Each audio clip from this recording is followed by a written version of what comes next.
Perkenalkan, nama saya Amelia Endur Pasha dengan nomor di belakang 015 sebagai host.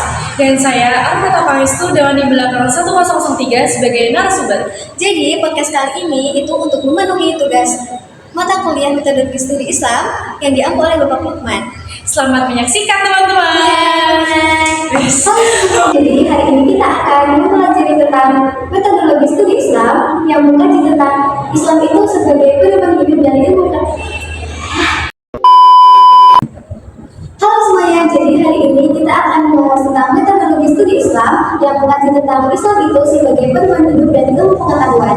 Nah, di sini saya kedatangan bintang tamu dari mahasiswi Universitas Islam Negeri Raden Musaid Surakarta. Coba perkenalkan dirinya.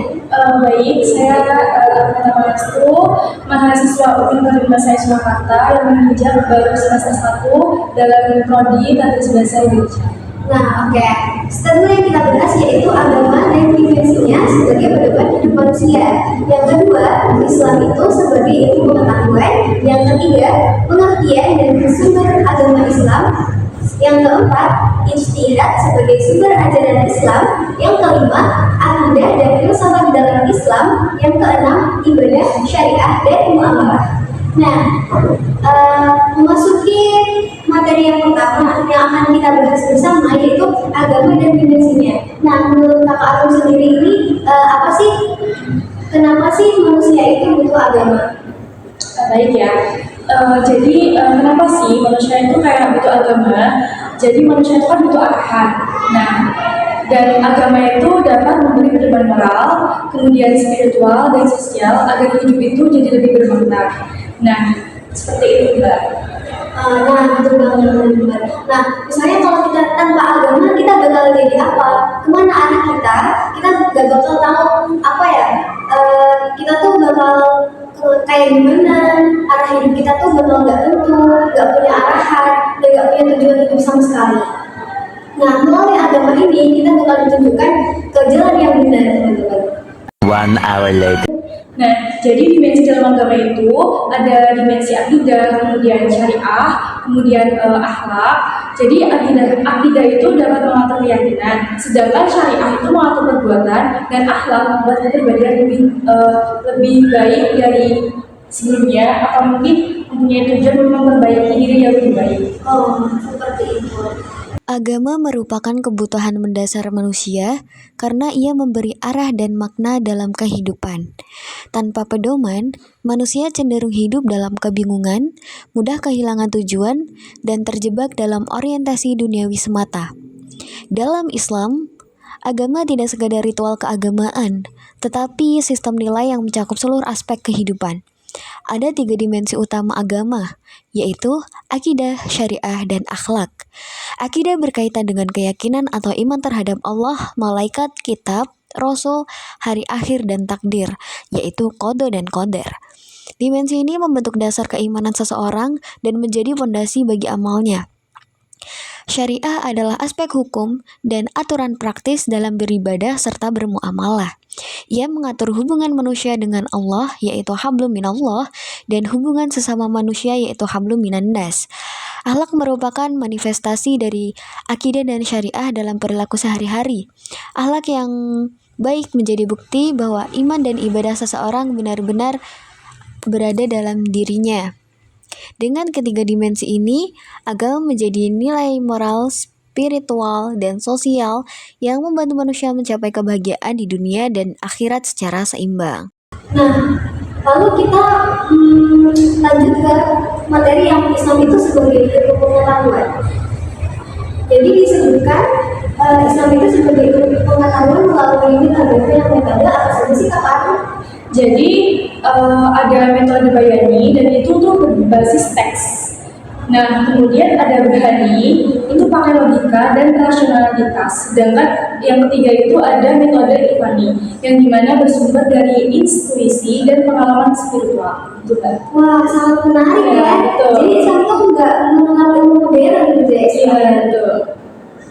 Nah, justru ini teman-teman, sebaliknya Islam itu malah mengenal ilmu pengetahuan yang membawa manfaat dan mendekatkan manusia tuh kepada Allah ya. Dan melalui metode-metode ini, kita tuh bisa lebih mengetahui dan lebih mengenal Islam tuh dengan lebih simpel. seperti itu. Dalam tradisi keilmuan Islam, dikenal 3 pendekatan utama dalam memahami realitas dan ajaran agama, yaitu bayani, burhani, dan irfani. Yang pertama yaitu metode bayani, yaitu menekankan pada teks atau nas sebagai sumber utama pengetahuan. Artinya, kebenaran didapat melalui penafsiran terhadap Al-Quran dan hadis.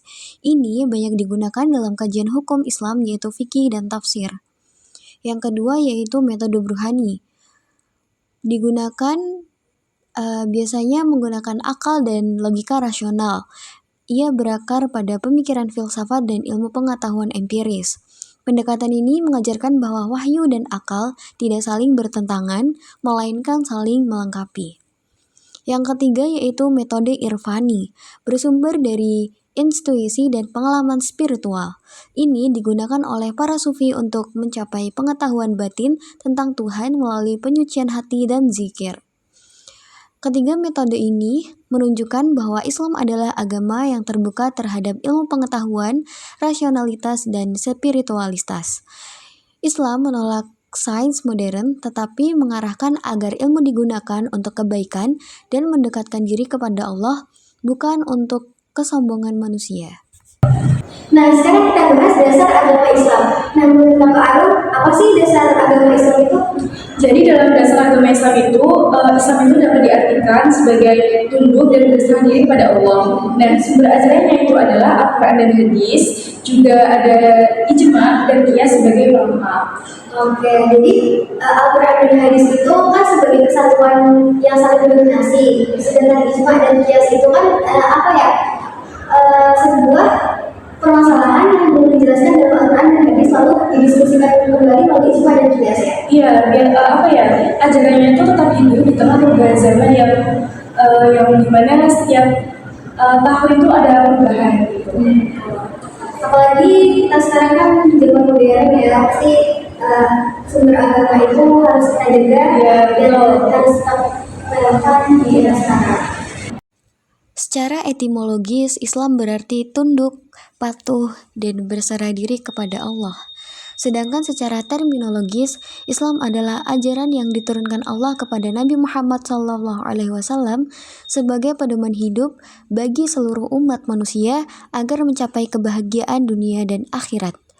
Sumber utama ajaran Islam adalah yang pertama yaitu Al-Quran, yang artinya wahyu langsung dari Allah sebagai pedoman hidup umat Islam, mencakup akidah, ibadah, akhlak, dan hukum. Semuanya sudah ditetapkan dalam Al-Quran tersebut. Yang kedua yaitu hadis atau as-sunnah, yaitu segala ucapan, perbuatan, dan ketetapan Nabi Muhammad SAW yang menjelaskan dan mencontohkan praktik ajaran Al-Quran. Yang ketiga yaitu ijma, merupakan kesepakatan para ulama terhadap suatu hukum setelah wafatnya Nabi sebagai bentuk kolektif intelektual umat Islam. Yang keempat ada qiyas, yaitu analogi hukum terhadap masalah baru yang tidak ditemukan secara eksplisit dalam Al-Quran atau hadis. Nah, sumber-sumber ini tidak hanya dipahami secara tekstual, tetapi juga kontekstual, agar Islam tetap relevan menghadapi perubahan zaman tanpa kehilangan prinsip dasarnya. Dengan demikian, Islam menjadi dinamis dan adaptif, bukan statis dan kaku. Few moments later. Oke, lalu kalau soal ijtihad nih Kak Arum, nah kenapa sih ijtihad itu penting banget buat kita? Jadi ijtihad itu proses berpikir untuk menjawab masalah baru berdasarkan Al-Quran dan hadis. Jadi tanpa ijtihad, ajaran Islam itu bisa terasa kaku dan tidak relevan. Oke, jadi ijtihad itu semacam kreativitas dalam berpikir agama ya? Iya benar, asal tetap dalam batas ilmu dan niat yang lurus. Lalu apakah semua orang itu bisa melakukan ijtihad atau tidak? Kalau menurut saya pribadi itu tidak, karena ijtihad itu bisa dilakukan oleh orang yang sudah paham dengan dasar hukum agama Islam.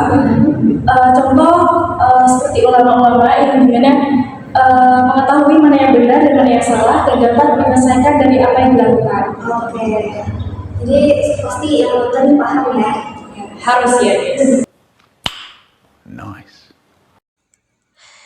Ijtihad adalah upaya intelektual seorang ulama atau ahli hukum Islam untuk menggali hukum terhadap permasalahan baru yang tidak secara langsung disebutkan dalam sumber utama syariat. Dalam sejarah Islam, ijtihad telah menjadi motor kemajuan peradaban. Banyak hukum sosial, ekonomi, dan politik yang lahir dari hasil ijtihad. Seperti hasil ijtihad ulama yaitu Imam Syafi'i atau Imam Abu Hanifah. Pentingnya ijtihad adalah karena kehidupan manusia terus berubah, sementara teks-teks wahyu bersifat terbatas. Tanpa ijtihad, hukum Islam akan terasa kaku dan sulit menjawab pertanyaan zaman. Namun, ijtihad terus dilakukan dengan ilmu yang mendalam, niat yang ikhlas, dan memahami maqasid syariah, yaitu tujuan hukum Islam, yang menjadi bekal utama untuk menjaga agama, jiwa, akal, keturunan, dan harta. Ijtihad juga mencerminkan kreativitas berpikir dalam Islam, bukti bahwa Islam bukan agama yang mengekang akal, melainkan mengarahkan akal untuk menegakkan keadilan dan kemaslahatan. Meanwhile, Nah, sekarang kita geser ya teman-teman, kita bahasnya ke akidah dan filsafat. Nah, apa sih bedanya akidah dan filsafat itu, Kakak? Jadi, akidah itu adalah keyakinan dasar, sedangkan filsafat itu membantu memahami keyakinan itu secara rasional. Jadi, Islam memadukan iman dan akal, seperti itu. Oke, jadi ilmu filsafat itu nggak bertentangan dengan agama ya? Enggak dong, enggak sama sekali, karena justru akan memperkuat pemahaman iman secara logis atau secara masuk akal. Oke, kalau menurut Kakak Arifin itu malah memperkuat pemahaman iman, tapi kenapa kebanyakan orang yang mempelajari tentang ilmu filsafat itu malah menggunakan keyakinan mereka? Karena mereka kan apa ya, terlalu ingin memahami secara terus-menerus, dan itu malah lebih pikiran-pikiran mereka tuh ya akan imannya mereka. Kenapa? Kalau menurut pribadi itu karena filsafat itu mendorong dan mengevaluasi sekritis mungkin semua asumsi mendasar yang termasuk berkaitan dengan keyakinan spiritual dan keyakinan yang diterima begitu saja atau keyakinan yang diterima secepat mungkin tanpa mengolah dulu itu informasinya itu benar apa tidaknya. Oke, berarti mereka tuh ingin mengetahui secara akal mengakal, dan itu malah mungkin mereka tuh hilang keyakinan. Iya, bisa jadi. Nah, di sini akidah adalah dasar keyakinan yang menjadi pondasi keimanan seorang muslim seperti keesaan Allah, kerasulan, dan kehidupan akhirat. Sementara filsafat Islam adalah usaha menggunakan akal dan logika untuk memahami, memperdalam, dan membela kebenaran akidah. Nah, filsafat ini tidak bertentangan dengan agama. Justru dalam Islam, filsafat digunakan untuk meneguhkan keimanan melalui pemikiran rasional. Contohnya tokoh-tokoh seperti Al-Farabi, Ibnu Sina, dan Al-Ghazali menunjukkan bagaimana rasionalitas dapat berdampingan dengan spiritualitas. Nah, melalui filsafat ini, teman-teman, umat Islam itu diajak untuk berpikir kritis dan tidak menerima sesuatu secara dogmatis atau mentah-mentah tanpa pemahaman. Hal ini penting di era modern agar keimanan tidak hanya bersifat emosional, tetapi juga berbasis pada kesadaran intelektual. Dengan demikian, akidah dan filsafat membentuk keseimbangan antara iman dan akal. Kedua hal tersebut menjadi ciri khas Islam sebagai agama yang rasional, spiritualitas sekaligus. Oke, selanjutnya yang akan kita bahas yaitu tentang ibadah, syariah, dan muamalah, dan apa sih hubungan antara ketiganya. Untuk ibadah sendiri, menurut Kakak apa sih makna ibadah dan Kamu menurut saya ya, ibadah itu di mana sebagai suatu komunikasi kita kepada Allah dan dapat menghubungkan manusia dengan Allah. Jadi dengan cara mendekatkan itu melalui ibadah. Untuk ibadahnya sendiri itu seperti apa sih? Contohnya salat ya, karena salat itu sebagai alat komunikasi di mana kita itu dapat berbicara langsung kepada Allah itu melalui sholat. Jadi itu salah satu bentuk ibadah yang dimana dapat menghubungkan manusia dengan Allah langsung gitu. Oke, sedangkan apa itu syariah dan muamalah? Jadi syariah dan muamalah itu bedanya itu mengatur hubungan sosial yang tadi kan ibadah itu kan hubungan manusia dengan Allah, sedangkan syariah dan muamalah itu mengatur hubungan sosial. Jadi Islam mengajarkan keseimbangan antara keduanya gitu.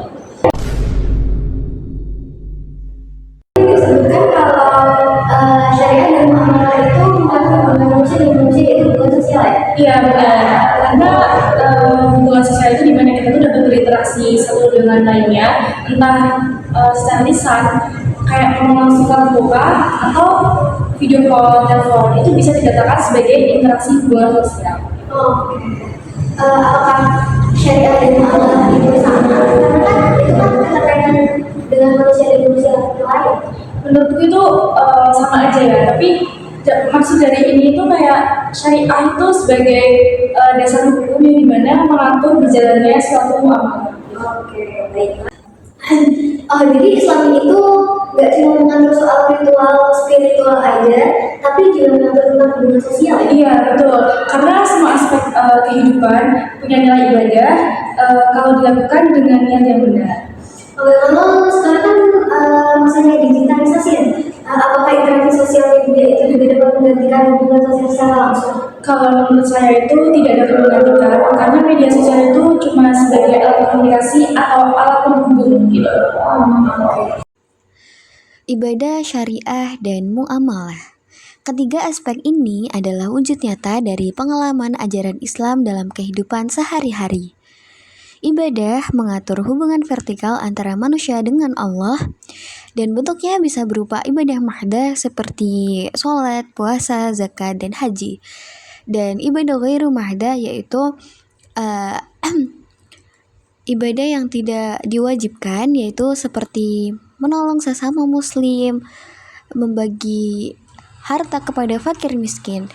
Dan selanjutnya yaitu ada syariah. Syariah adalah sistem hukum dan tata aturan yang menuntun manusia dalam kehidupan sosial, politik, ekonomi, dan budaya. Selanjutnya yaitu muamalah, yaitu mencakup hubungan horizontal antar manusia seperti jual beli, pernikahan, warisan, dan kerjasama sosial. Nah, dalam Islam tidak hanya menekankan aspek ritual, tetapi juga aspek sosial dalam kemanusiaan. Setiap aktivitas jika dilakukan dengan niat yang benar dan sesuai syariat akan bernilai ibadah.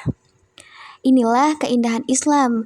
Ia tidak memisahkan antara urusan dunia dan akhirat, tetapi mengejarkan keseimbangan antara keduanya.